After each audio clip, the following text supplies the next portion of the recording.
Papa said things would be better here, but Lydia was not so sure. Their fishing boat wasn't nearly as nice as the one Papa had built in Greece. He tried to fix the ugly Kate, but water kept seeping through the hull, and it was Lydia's job to fill cans and throw the water overboard. 5 times a day she emptied the bilge, but there was always at least an inch of water on the floor of the cabin where they slept. Papa said the sloshing water meant their cabin was always clean, so they should be grateful they had such a special self-cleaning boat.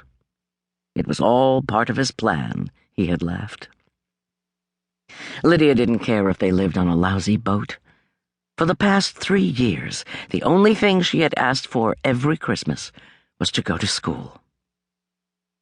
She had seen glimpses of other children walking to school in the village in Sicily and daydreamed about all the wonderful things they must be learning behind those closed doors. Papa still did not want to let her go to school. He had pointed to Lydia's thin cotton smock that was 6 inches too short. "You want to send our princess to school looking like that?" he roared at Mama, gesturing to Lydia's ankles showing beneath the bottom of her dress. 2 weeks ago, her hem caught fire when she brushed too close to the cooking burner, and Mama had to cut it off. The scorch marks no longer showed, but Papa was still upset about her only dress. "I won't have it," he said with resolution. "I won't have my princess being ridiculed by the hoodlums of Boston."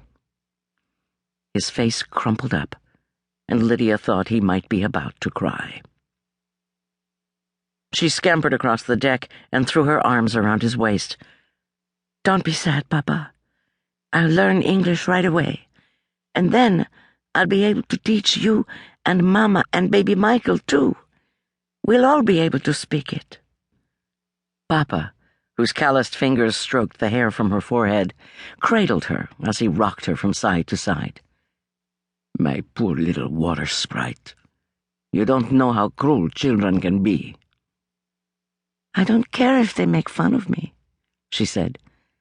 "And Mama can wash my dress so it won't smell, and I'll look just as nice as any of the other children." "We will wash your dress tonight, so it will be fresh and pretty for school tomorrow," Mama said. "Lydia must go to school. It is time." Lydia smiled when she recognized that tone.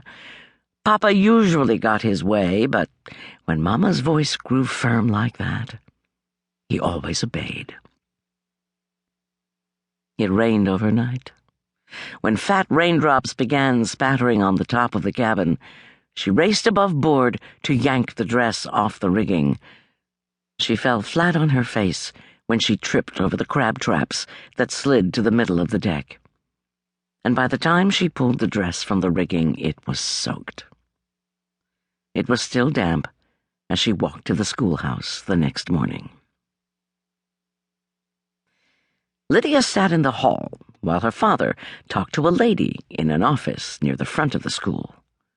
Rather, he was speaking words in Greek and gesturing with his hands, which the woman did not understand.